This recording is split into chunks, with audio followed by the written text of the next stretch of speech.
Welcome back, everyone. We are here for another episode of the Brotherhood Connect, and we're going to get right into it. We have a very special guest here from Duke Healthcare, and it is Jon Bae. He is the Assistant Professor of Medicine and Associate Chief Medical Officer for Patient Safety and Clinical Quality. Yes, I had to look at my notes to read that. It is long.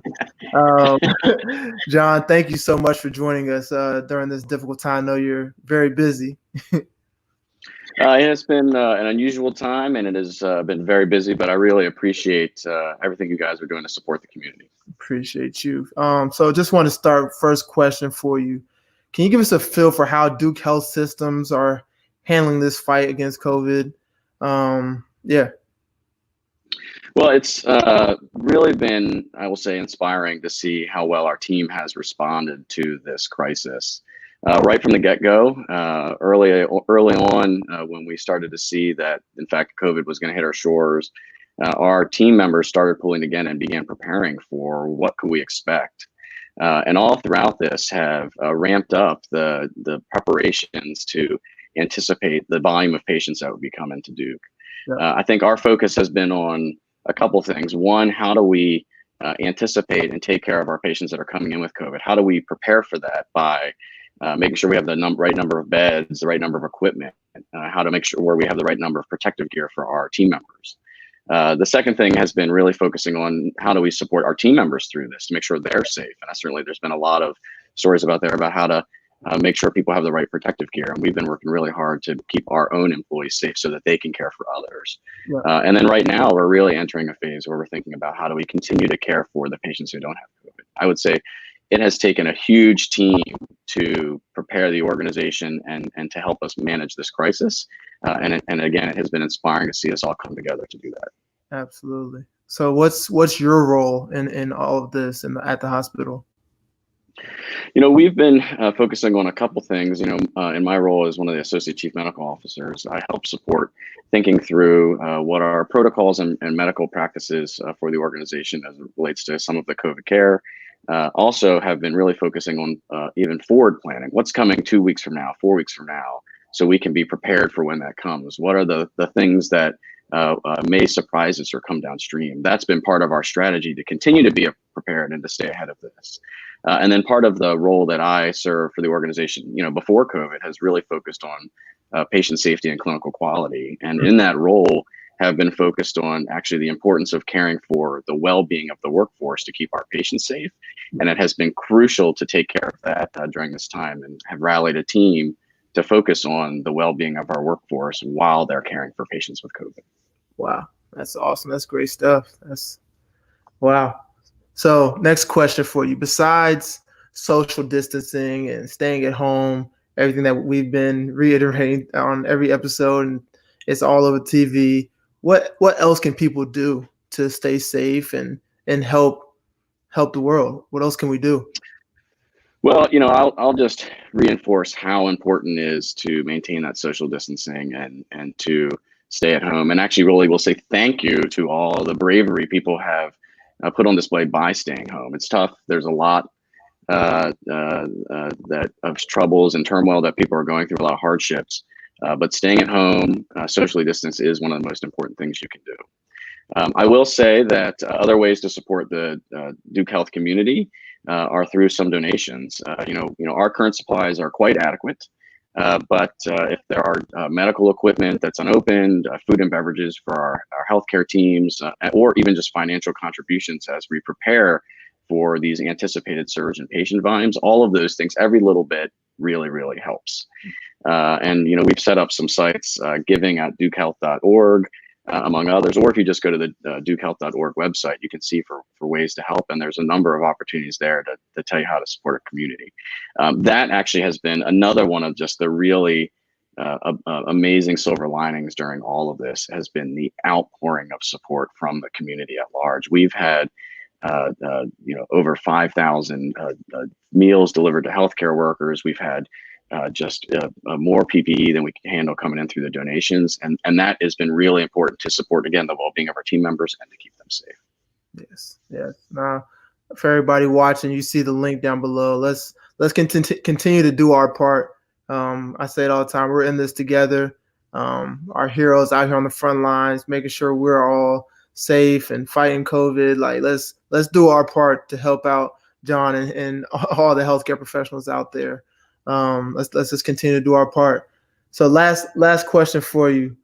Um, what are you all doing to help manage the health and well-being of all the heroes that are out there on the front lines? Well, I'm glad you asked. And, this has been something that we at Duke Health have been focused on, again, even before this crisis began. It's very clear that the well-being of our healthcare workers is so crucial for keeping our patients safe and delivering on the perfect patient care that our patients expect of us.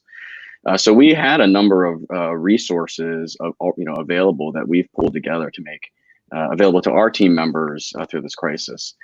More importantly, I think what people are really focused on as a healthcare worker is how do you keep me safe? How do you make sure that I feel supported and prepared? And that has been a huge focus of the teams to make sure that we have the right supplies to get the gear on folks. So when they're taking care of COVID patients, that they feel protected. That for team members that had to be redeployed into different circumstances, how do we train and prepare them? We've even been thinking through programs like if we needed to house them somewhere else to keep them safe from families or to get them scrubs, all types of things like that to keep our healthcare workers safe and prepared throughout this. In addition to that, we've got a lot of tools and tricks up our sleeve and have really tried to consolidate those resources to support them through a number of different apps like Headspace or some other meditation exercise and things like that. So we've really tried to think about the whole person here. No, that's awesome. We're all thinking about them too. And Jon, you're doing a great job. So keep doing what you're doing.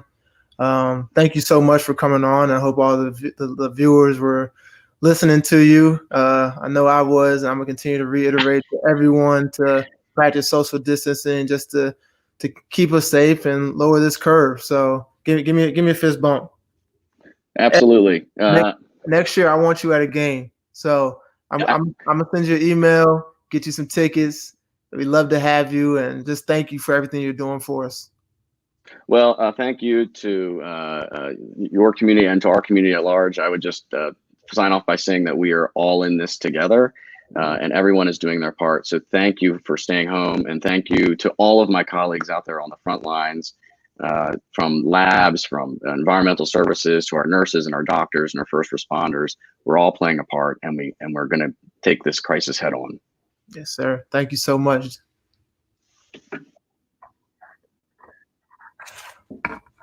Well, our next guest is right here, the great Jay Bilas, ESPN analyst, former Duke player, former Duke coach, actor. Jay, you do it all. You do it all, and you are one of my favorite people on this whole planet. Thank you so much for joining me. Thanks for having me. I'm excited to be with you, Nolan. This is a really cool thing for me. Yeah. So following after what Jon just spoke on and talking to us about just being safe during this difficult time, what are you doing right now to stay safe and stay in the house? Well, I mean, life has changed since basically I've been at home since the ACC tournament canceled in early March. And so my wife and I have two kids. We've got a 25-year-old girl who is working in Lexington, Kentucky, and we've got a 23-year-old boy who's in New York City working. And so they've come home. So our family's together, and that's been really good in a way. And then in every other way, it's been, like for most people, all of us, it's been an adjustment that has been challenging. But at the same time, I'm trying to remind myself every day that, I don't know if this makes any sense to younger people, but when I was a kid, my grandmother, she used to use the same tea bag over and over again, and would use it till it wouldn't color the water anymore before she'd use a new one. And I never really understood why that was. And she'd lived through the pandemic of 1918, and she'd lived through the Great Depression and World War II, World War I, you name it, and had been through she'd been through worse than this. Yeah. And so I try to keep in perspective that what we're going through is really difficult, but it's other generations have done worse and more difficult. And so I think I can handle staying at home and hopping on the Peloton when I can and not being able to do what I want to do. I can handle this. Yeah, absolutely. So let's backtrack. You mentioned the ACC tournament, and I remember seeing you on TV and y'all there talking. What was the ending like as y'all were there and y'all were basically addressing the world as far as what was going on? What was that like for you? Well, as you know, because you were in the middle of it, Nolan, it happened really fast in a way. But I was really lucky in my job. I have a number of friends that are what I would consider to be high-profile medical professionals, and so probably about 10 days before the ACC tournament, one of my really good doctor friends had called me and said, "Listen, you don't want to hear this," but he said, "I think you should stop flying to games." And that sounded really bizarre to me at the time. Yeah. And he started giving me all this literature to read about COVID and about sort of what the response needed to be. And he felt that sort of most of the country was behind in its view of this. Mm-hmm. And so I really did my homework thanks to him and a few other people.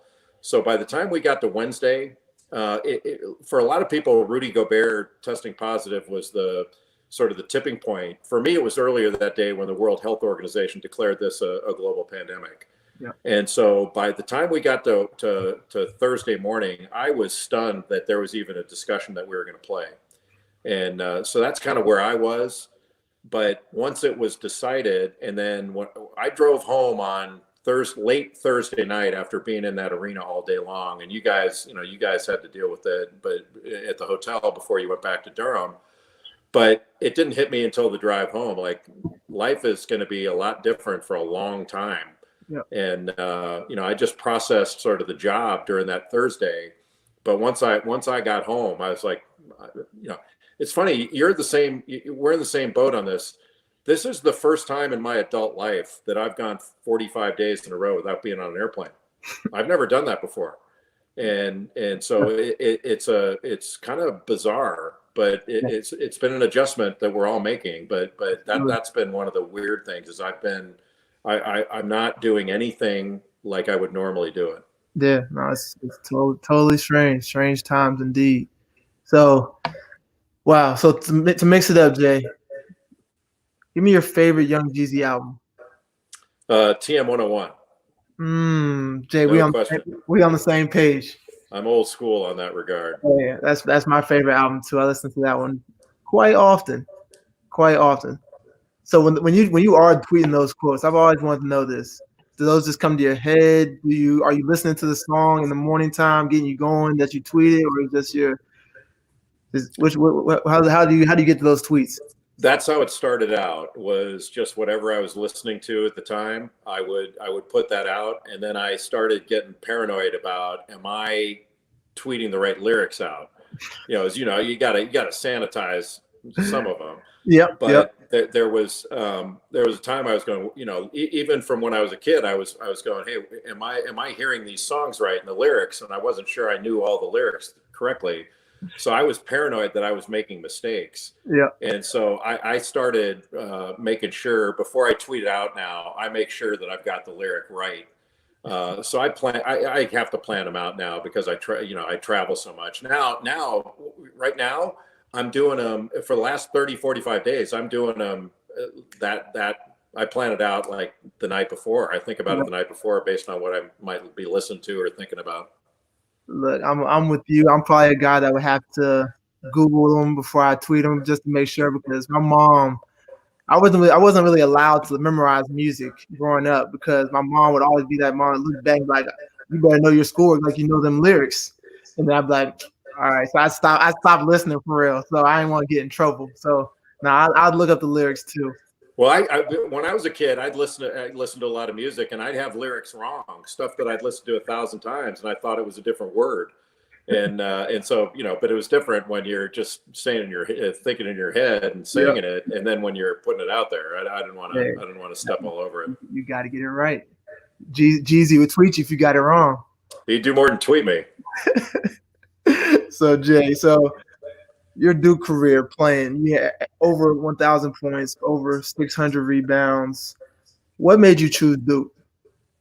Coach K, frankly, when I was coming out of high school, I did not have a great relationship with my high school coach. It was a difficult to play for him, and so when I was making my choice of where to play in college, I figured that was the only time I was going to get to choose who I played for, and so I was going to make a good decision. Excuse me. And Coach K was, back then was probably of the coaches I came down to the least well known and least accomplished. And I just liked him the best. And I don't know what it was. I mean, my teammates and I mean, you're as close to Johnny Dawkins as anybody. I mean, we've talked about this a lot over the last 30 some years. And I don't know that anybody can really put their finger on exactly what it was. Yeah. It was just this overall feeling that this dude is legit, man.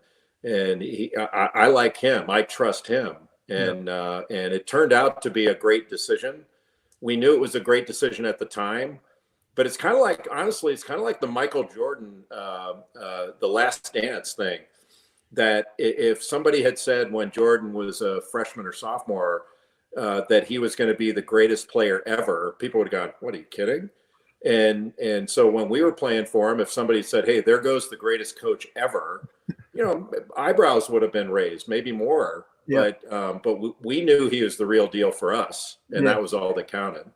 What was it back then that made y'all know that?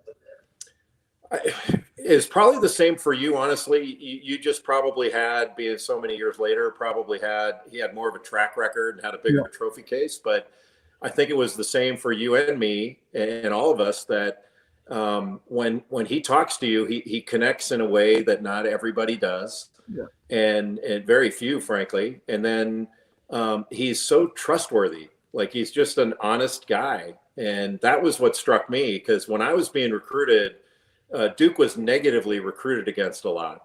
That people would say, "Hey, if you go to Duke, here's what's going to happen." Or with me personally, they would say, "He's going to make you play center, and you're not a center." Mm-hmm. And I brought it up with him, actually. I said, "Everybody's saying you're going to make me play center." And he said, "Well, you'll have to do it for a year." And I was like, "Okay." Well, and other coaches would have lied. Yeah, no. They would have lied about it and said, "No, I would never make you do it. And you're going to do it anyway." And he never did. He was always straight up and straightforward. And then later on, I thought, the brutal honesty was a little more difficult to deal with than I thought, but it was all great. Yeah.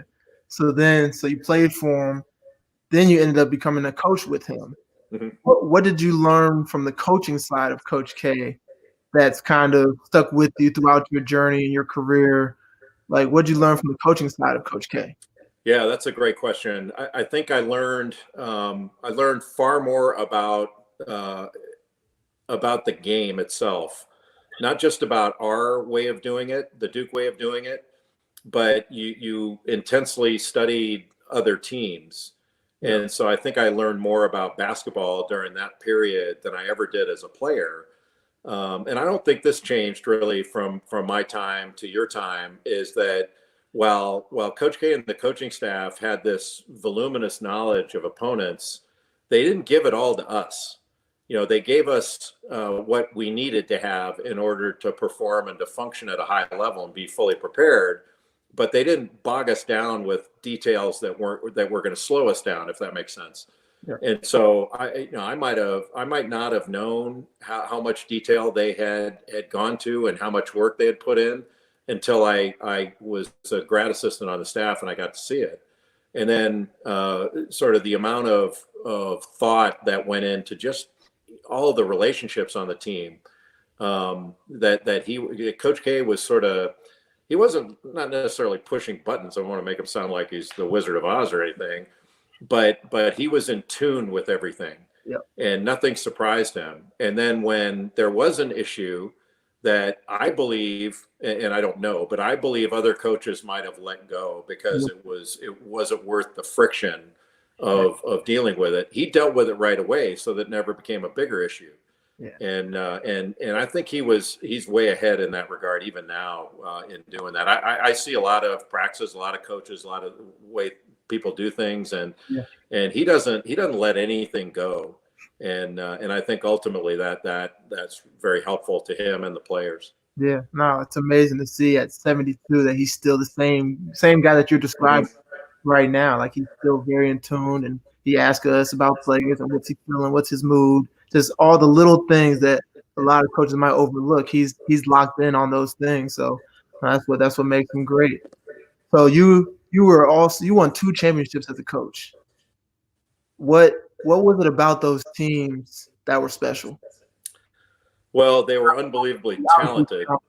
Yeah. They were unbelievably talented. I mean, going to practice every day as an assistant, a grad assistant for me, was not only was I learning stuff from the coaching staff, from Coach K and then Mike Bray and Tommy Amaker and Pete Gaudet, which was a master class, frankly, in coaching, but the players,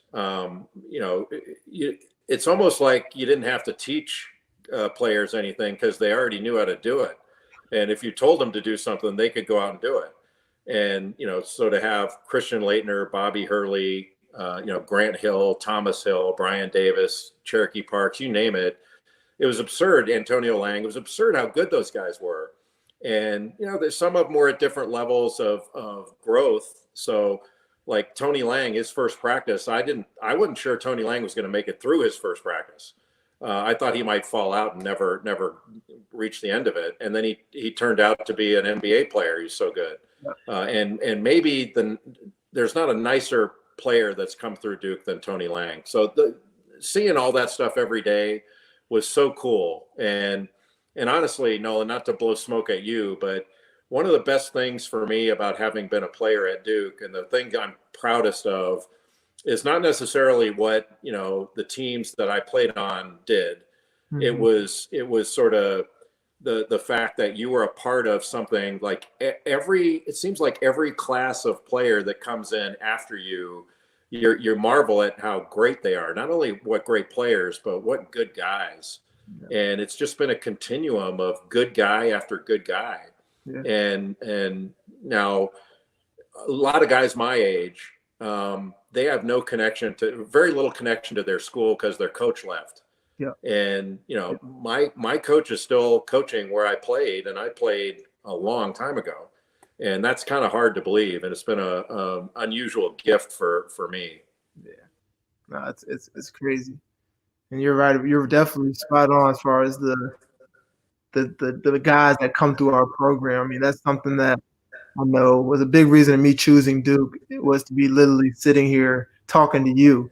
And I thought about the guys, the Johnny Dawkins, obviously was like an uncle to me. Just, we all know how great a guy he is, but that's what I knew I was going to be around for the rest of my life. And that was very important to me. So, I mean, we talk about the Brotherhood, like there's so many great men within the Brotherhood that all play for Coach K, and that's what makes us very special, and that I'm proud to be a part of it. It's cool to have the relationship of different players in different generations that, I had met when I was in school. Like I had met Dick Grote, who couldn't have been nicer to me, and met Jeff Mullins and Jack Marin and Mike Jaminski, and all of them were really, really good to us.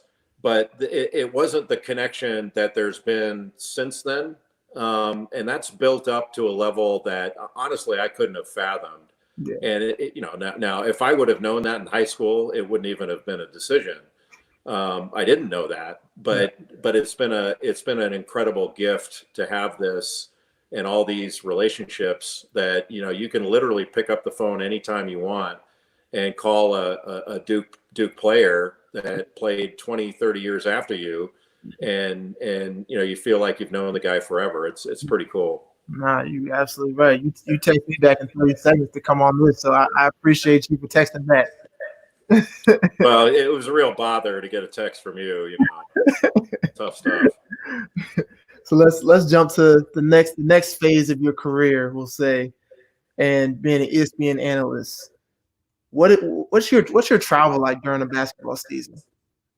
It's difficult because I'm on the road all the time. And Hubert Davis, who's now an assistant at North Carolina, when we used to work together on College Game Day, pointed this out to me. I'd never really thought about it that way. When he was taking the job, when Roy Williams offered him the job to come back on staff, I said, geez, Hubert, you're going to be on the road all the time. He goes, no, I'm going to be on the road way less than you. And I was like, what? And he says, all of our games as broadcasters are away games. And he says, I'm going to have more than half of my games are going to be home games where I sleep in my own bed. And I didn't really think about it that way. So all of my games are away games.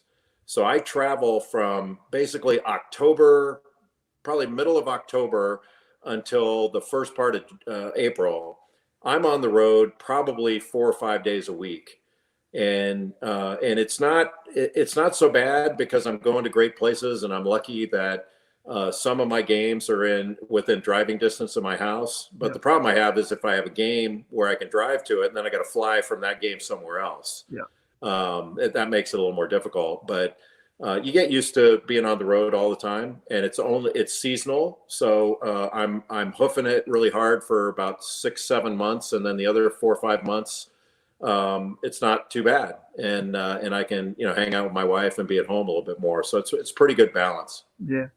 So you mentioned different cities. What's your favorite venue that you've been in besides Cameron? Besides Cameron, because that's number one. Although it's not number one from the view, because I'm up top. Yeah, that's a little different. When they chant your name, I was like, "Hey, he's up there. He's 6'8". That's kind of tight up there from him."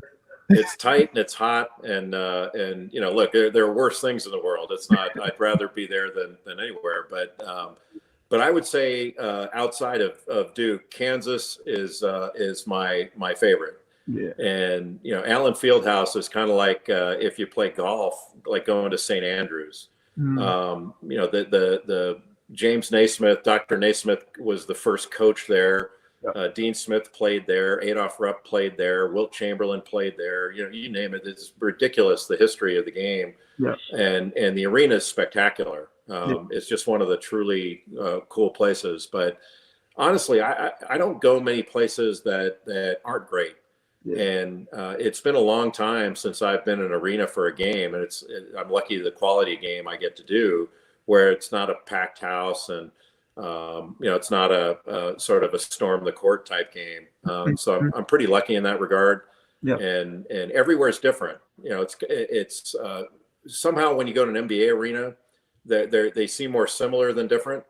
And college basketball is kind of like Major League Baseball, where all the parks are unique. And all the venues are unique in the college game, and that makes it really fun for me. Yeah. So, next question: besides Duke, Carolina, because I feel like that's always gonna be like number one. What's your favorite game called? Well, if it's an individual game, there were two of them that kind of stick out that fans remember. One is the 6 overtime game between UConn and Syracuse in the Big East tournament. About 10, 11 years ago. And then the other was the 2005 Elite Eight game between Illinois and Arizona that went to overtime. And Illinois wound up going on to play Carolina in the championship game that year. And they were, Darren Williams, Dee Brown, that whole crew. And that was an unbelievable game. But every year you have something, you have games that are bucket list memorable games. And, it's almost hard to put a list together of the greatest ones. You have to really sit down and think about it. It's like putting together a list of the best games you played in, or best Duke Carolina games, or stuff. It's almost an impossible task. Yeah. And that's something you don't want to take for granted either. That because you get to go to so many cool things, you don't want to start thinking that it's you deserve this, because you don't. It's like going to a Broadway show every night. It's ridiculous. Yeah. Be in the moment for every single one of those. Yeah, that's impressive. So now we're gonna switch gears to my final questions for you, Jay. And just for all the viewers, Jay is very vocal on so many things. And Jay, I love your voice. Everything that you speak on, as far as student athletes, defending student athletes, and you speak out on so many different things, and it's amazing. There's not too many things I disagree with you on. So you have a fan in me. I'm just gonna say that, So talking about some of the stuff that's going on, there's a lot of stuff going on in college basketball. First one I want to hit on is the G League decision with the NBA. What were your thoughts on that, and how do you feel like it's going to affect college? I think it's negatively going to affect college. It won't be a thing where it kills it or diminishes so much that it's unrecognizable. It's not a doomsday scenario, but I just can't imagine that any reasonable person could say, okay, you're going to take away the very best players at the top of the list, and you're going to do it annually, and it's not going to have a negative effect on the game. Of course it is, as would the elimination of the one and done rule. So on one hand, I have a side of me that says that every American should be able to pursue a professional dream whenever they're qualified to do it. But then on the other side, I don't see people stamping their feet up and down that football players have to stay in college for at least 3 years before they can go into the NFL. Yeah. But if we got rid of the one and done rule, I don't think college basketball would be better off without having Vernon Carey or Zion Williamson or all these different players, Kevin Durant, Kevin Love, Derrick Rose, you name it. You can't convince me basketball would be better. Yeah. But I'm okay with what the G League's doing. It's good for the NBA's business. Mm-hmm. What I'm disappointed in is that college isn't doing what's best for the college business, for the college space. Yeah. And me personally, I'm a big believer in education. I went to law school, graduated on time. I did all that stuff. And I believe in college being a really good thing for a young person. Yeah. So I would imagine that folks within the NCAA structure feel the same way. So if we feel college is such a good thing, then why are we putting up so many barriers for players and for athletes or anybody? We should be welcoming people to school. And, just to take Zion as an example, I think Zion Williamson was better off having come to school for a year than not having gone at all. He established a relationship with a really good school. He's more likely to come back, more likely to continue his education. And it certainly was a positive for the university. There's nothing negative about it. I just don't feel like it's appropriate for us as an entire industry to say, if you're not going to be Shane Battier or Bill Bradley, we don't want you. I think that's a negative message to young people, and and I don't think that's the business that college sports wants to be, and the NCAA wants to be in. Yeah. Even though it's tempting to say, well, if an individual school says we don't want one and dones, that's fine. That's a market-based decision. Yeah. But I don't think the entire industry should be acting that way. Yeah. No, spot on, Jay. What responsibility do you feel like you have to student athletes? You're very vocal about different issues on student athletes. What gives you that fire to speak up on student athletes' behalf? Yeah, it's another great question. When I was in college, I was on an NCAA committee. So I was recommended by our athletic director and our faculty rep named Bill Bradford. Tom Butters was the athletic director, for a spot on an NCAA committee. It was called the NCAA Long Range Planning Committee. So I was on that for a couple of years, 2.5 years maybe. And so I learned about the process. I learned about policy. And then when I got into broadcasting, I'd been practicing law for all these years. And when I really got, established in my career, I started really examining, I don't hesitate to critique a coach when I feel he or she's made a mistake, or I critique officiating, and I critique players, and I'm like, why am I laying off policy and acting like I have to be a cheerleader for policy that I don't agree with? And so hopefully I'm informed when I say something. I believe I am, and I have a point of view, but I'm also covering it in the conduct of my job. And so I feel qualified to do what I'm doing. But to me, it's sort of like the idea of being on a college campus. A college campus is a marketplace of ideas. So if you have an opinion and state it, and I don't agree with it, I should feel free to state my response to it. And that's how we gain a greater understanding of things. And that's basically what I'm doing. I'm critiquing NCAA policy. And in my view, if the policy is so good, the NCAA should have a pretty easy time to justify it. Yeah. And I don't think they're having a very easy time justifying most of these policies, as you can probably tell from what's going on all around the country with legislation, in different states and the federal government. It's a little bit of a mess right now, but it's a mess we've earned. That we didn't get here by accident. We got here because of 100 years of questionable decision making. Yep. So right now, the college basketball and college sports in general is looking at the NLI, name, likeness, and image. How do you feel about that? Do you feel like it's gonna help? You think that's pushing us in the right direction to help student athletes? What are your thoughts on that?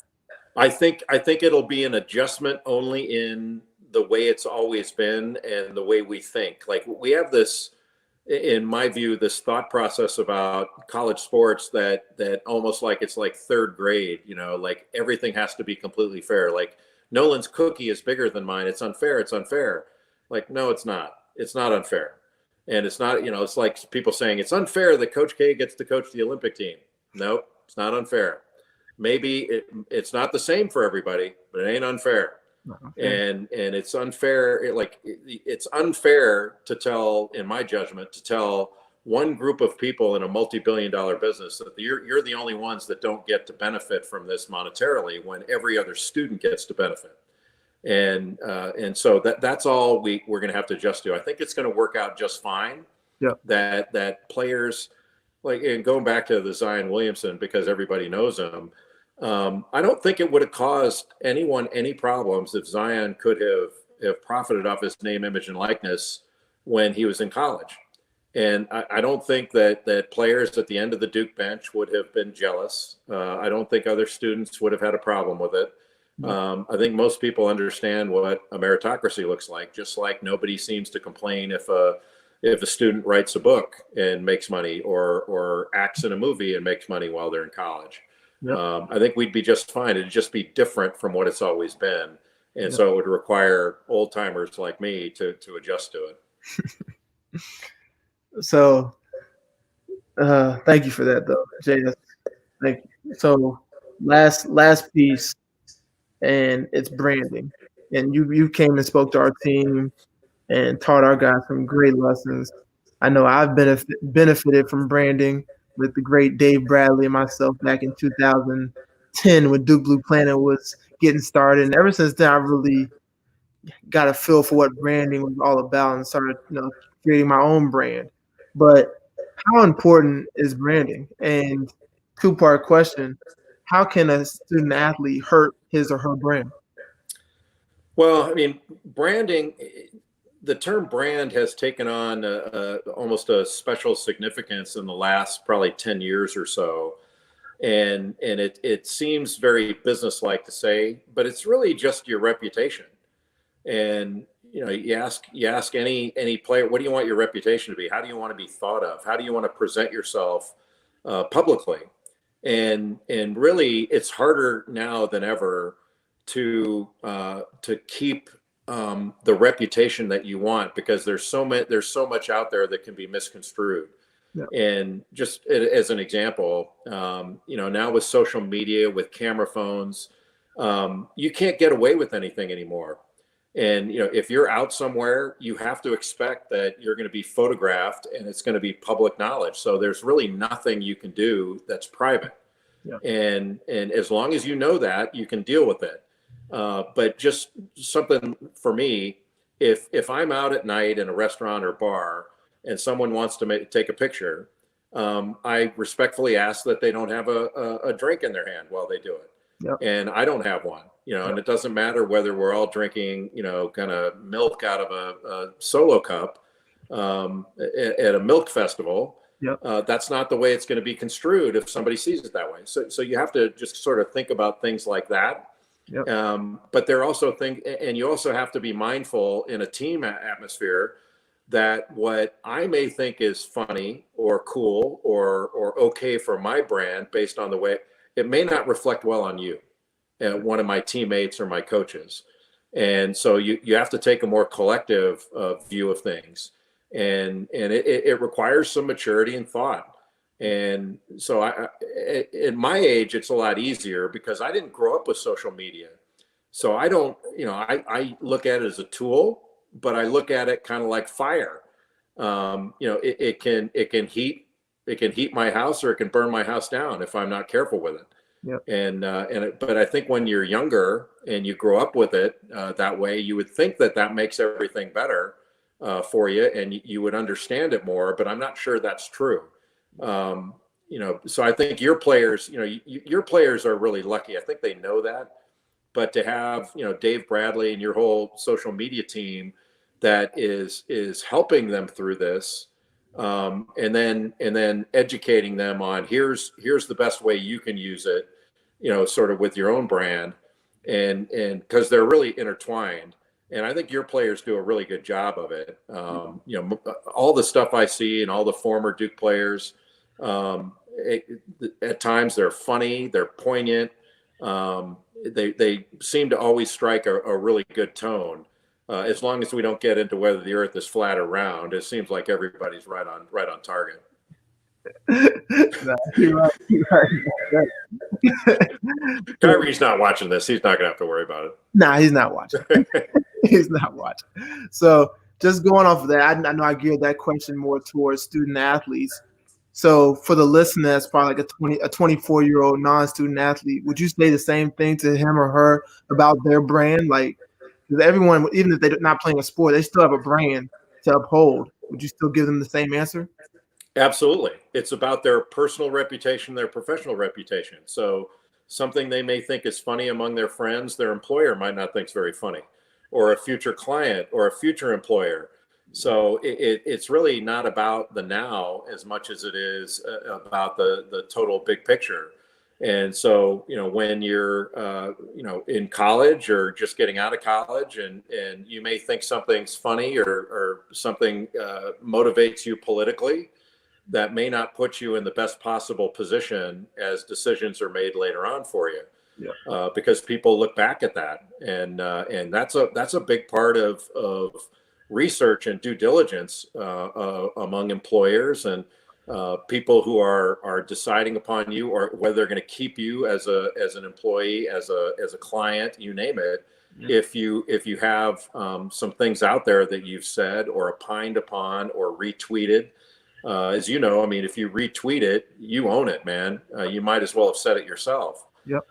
So those are things. Look, and people are going to make mistakes. It's not, you have to go through, you're not walking through a minefield. If you step on one, it's all over. Yep. But you just have to be mindful of it. And basically, it's like anything else. If you think and think just beyond today, you're probably going to be in pretty good shape. Yeah, absolutely. So with that, to all the listeners, it doesn't matter if you have 10 followers or 10 million followers. You are a brand. And it's your job to protect that brand. So like Jay is saying, whatever you're tweeting, Instagramming, it's going to be found. It's going to be looked up when you're trying to go for that big time job. So just be smart and protect your brand at all costs, whether you're a student athlete or going for a business job. So Jay, thank you for that. So we're going to finish up now. It's getting close to about 45 minutes, Jay. I feel like I've already taken up too much of your time tonight. But three questions. We're going to take 3 questions. I think our guy, DB Backstage, is going to pull those up for you, Jay. First question, Jay, as king of college basketball, tomorrow you will create one rule to improve the game. What will it be? I would go to a 24-second clock and go. We went from 35 to 30, and it took us forever to make the decision. And there was a lot of hand wringing that it would lead to a lot of bad shots, and it made the game better.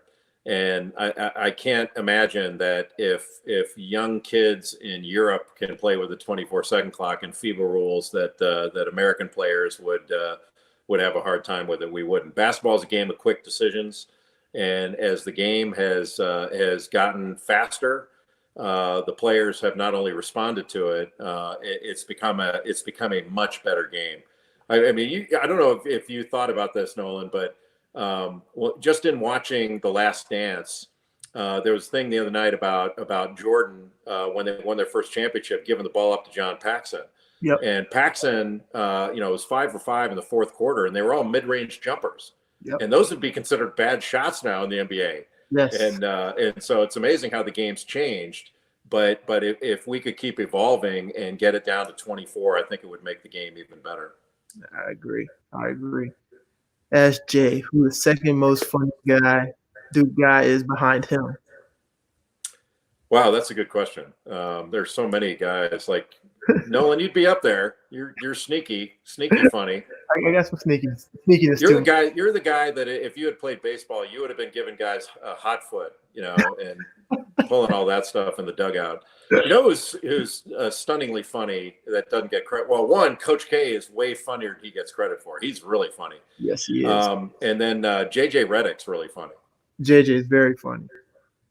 JJ is very funny. He actually lists himself as the all-time leading scorer and the all-time funniest Duke player. Oh man. So last question. What is your best memory from your time at Duke? Wow, best memory. You know, it was probably just the feeling that I have for the players that we played with, that I played with, and our coaches. That it was a unique journey. Those 4 years, it was different than your 4. It was different than maybe anybody's 4, and everybody's journey at Duke has been special beyond words. It's not a comparison because I think I was really moved by, you know, your reunion with your guys for the 2010 championship team when everybody came back. Yeah. And you know, like it's not like you know, the 92 team or the 99 team or all that was more special than your team, and it certainly wasn't to you. Yeah. I just this feeling I have for the guys I played with and coach and all the people that were involved in that. It's always a warm feeling, and so we got together recently for this documentary thing that we did, and it was really unbelievably moving for all of us and for me, and I know you feel the same way about your time there. Yes. And I'll always be eternally grateful for that time, always. Yeah. And it keeps getting better because you guys keep adding to it. And I feel like I bought Microsoft stock like the first week it came out or something. I got it on the ground floor because it's the investment that keeps paying off, and the market never dips. Yep. No, that's big time. Great questions, you all. Thank you so much. Jay, like I said, you're truly one of a kind, one of my all-time favorites in the Brotherhood. Thank you so much for taking your time to come on and talk to us. You know, the people truly enjoyed you. So thank you. Enjoy your family and stay safe during this time. Thanks for calling it the Brotherhood, because I'd be grandfatherhood now. Man, we're too old. Hey, we had Gene Banks on. He's okay. That's way back. He tried to get on with a flip phone. So give your family my best, Jay. You too. All the best to you, Nolan. Thanks for having me. Thank you. Wow. So there you have it. Another great episode on the Brotherhood Connect. Jay Bilas, one of the greatest. So as we finish, I want to just continue to remind everybody to practice social distancing and stay safe. And if you're a healthcare professional interested in Duke basketball, text us. We've set up an official team phone number so we can deliver encouraging messages of support directly to you from members of the Brotherhood. Thanks for all you're doing to keep our community safe and healthy. Here's the number. Text it. Get involved. We're going to send you a text and let you know we're thinking about you. From the Brotherhood to all of you, you are heroes, and thank you so much. Everyone, thank you for tuning in tonight for the Brotherhood Connect. Stay tuned to see who's next. Peace.